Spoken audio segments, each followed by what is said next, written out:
네, 조선 세 번째 영상입니다. 이번에는 조선 초기 대외 관계를 사대와 교린이라는 용어를 중심으로 살펴보도록 하겠습니다. 교과서 기준으로 121쪽에 해당되는 내용들입니다.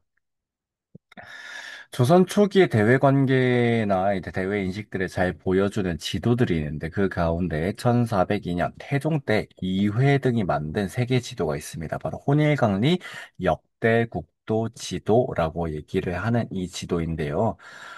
이 지도는요, 당시 조선시대 사람들이 갖고 있었던 세계관을 굉장히 잘 보여줍니다. 당시 조선시대 사람들은요, 이 세상의 중심은 중국이라고 생각을 했습니다. 중화 문명의 정수를 갖고 있었던 바로 이 중국이 세상의 중심이고, 그 세상의 중심에 버금가는 부중심이 조선이다라고 생각을 했는데요. 바로 중국이 중화라고 한다면 조선은 소중화였다라고 하는 문화적 자존의식이 있었습니다.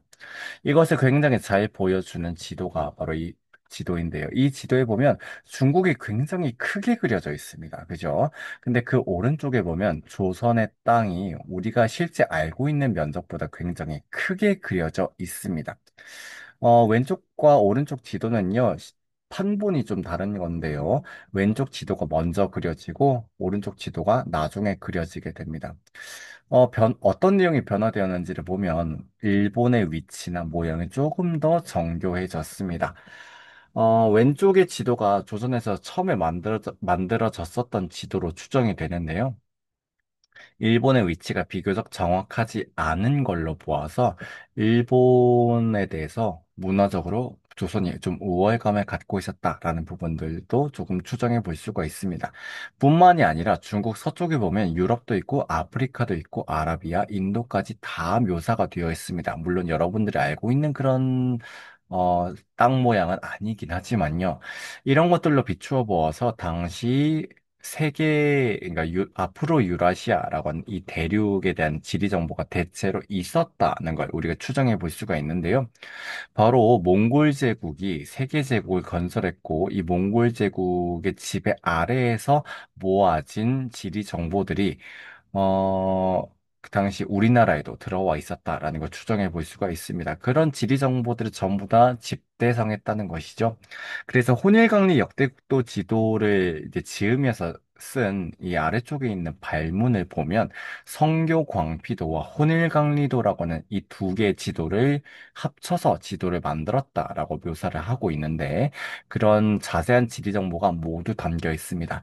그래서 이 혼일강리라고 하는 이 말의 뜻은요, 혼일, 합쳐져 있다는 겁니다. 무엇이 합쳐져 있냐면요, 중화와 오랑캐의 땅들이 혼일강리 하나의 지도로 합쳐져 있다라는 뜻입니다.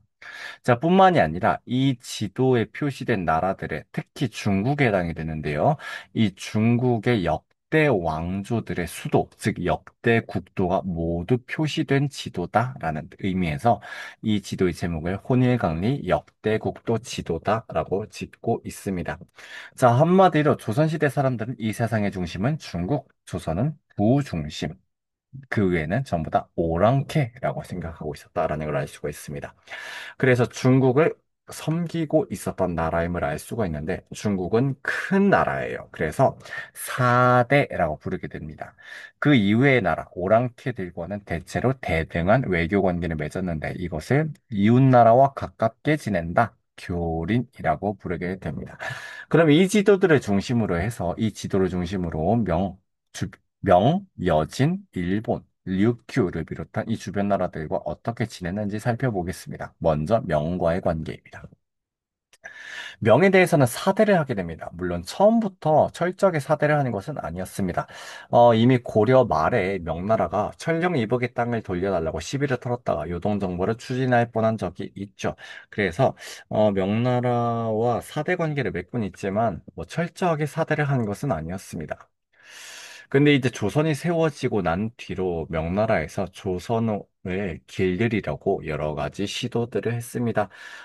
조선의 왕이 즉위했을 때 왕으로 인정해 주지 않기도 하고 계속 뭐 공료나 이런 곡물들을 요구하기도 하는 등 계속 명나라가 조금 조선을 길들이려고 시도하니까 당시 태조 때는 정도전이 재상정치론을 주장하고 있었죠.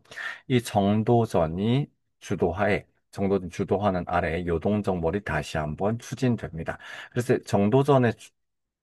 정도전을 중심으로 해서 군사훈련도 이루어지고 요동정벌 계획이 구체적으로 수립되었습니다. 그런데 이 정도전이 제1차 왕자의 난으로 죽임을 당하게 되었잖아요. 그에 따라서 요동정벌 계획은 끝나게 됩니다.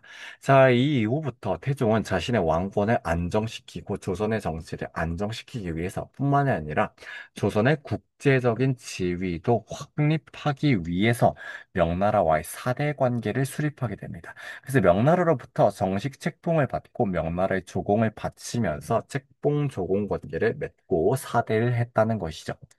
명나라로부터 좋은 비단, 도자기, 서적, 약재를 비롯한 그런 선진 문물도 들어올 수 있었고 조선의 입장에서는 국제적인 지위를 확보할 수 있었기 때문에 실리 외교이기도 했습니다.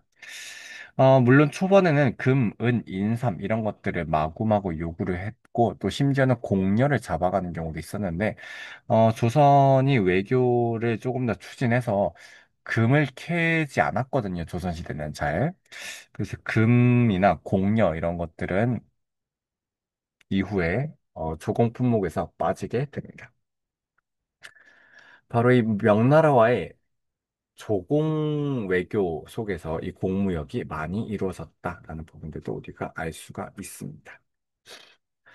그 이후에 주변국과는 교린 외교를 하게 됩니다. 그 중에 먼저 여진족입니다. 교린 외교는 크게 두 가지 방법으로 이루어지게 돼요. 하나는 회유책이고요. 다른 하나는 강경책입니다. 회유책이 당근이라고 한다면 강경책은 채찍에 해당된다라고 볼 수가 있겠는데요. 태종 때 여진족의 침입을 막고 달래면서 또 국경 지역의 안정을 도모하기 위해 여진족이 필요로 하는 물건을 교역해 주겠습니다. 우린 이것을 무역소라고 부르게 되는데요. 대체로 경원, 경흥 지역에 설치된 것으로 알려져 있습니다. 그래서 이 창구를 통해서 제한적으로 교류하기도 했고, 또 조선으로 귀화해온 여진족의 지배층한테 관직도 주고, 땅도 주는 등 정착을 유도했습니다. 그런데 점점 여진족의 세력이 커지더니 조선의 국경지대를 좀 크게 쳐들어오는 일이 있었습니다.